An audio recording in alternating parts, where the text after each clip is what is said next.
మండలేశ్వర ఆలయంలో అర్ధరాత్రి గుర్తు తెలియని వ్యక్తులు ప్రధాన ద్వారానికి ఉన్న తాళాలను పగలగొట్టి దుండగులు లోపలికి ప్రవేశించి అమ్మవారి పుస్తే మెట్టలు హుండీలో డబ్బులు దొంగలించినట్లు ఆలయ పూజారి తెలిపారు.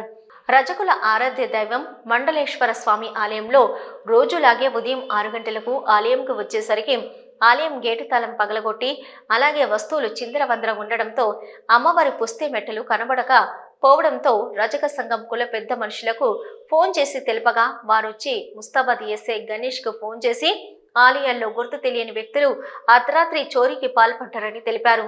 అనంతరం క్లూస్ టీం వచ్చి వేలిముద్ర నమూనాలు స్వీకరించారు. పోలీసులు దర్యాప్తు చేపడుతున్నట్లు తెలిపారు.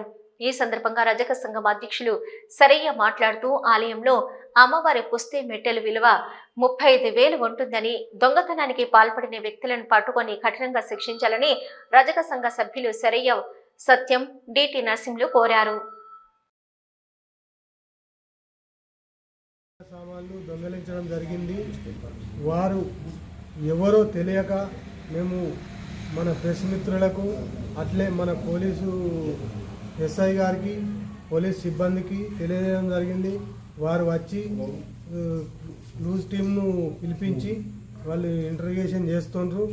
ఆ దొంగలు ఎవరైనా సరే ఖచ్చితంగా పట్టుకోవాలని మా రజక సంఘం తరఫున మేము పోలీసు సోదరులను కోరుకుంటున్నాం. మరి మేము పొద్దున వచ్చి మా పూజారి వచ్చి చూసే వరకు తాళాలన్నీ బలగొట్టి ఎక్కడెక్కడ అంత అంగడంగా చేసిండని చూసే వరకు అంత మాకు ఇన్ఫర్మేషన్ ఇచ్చిండు.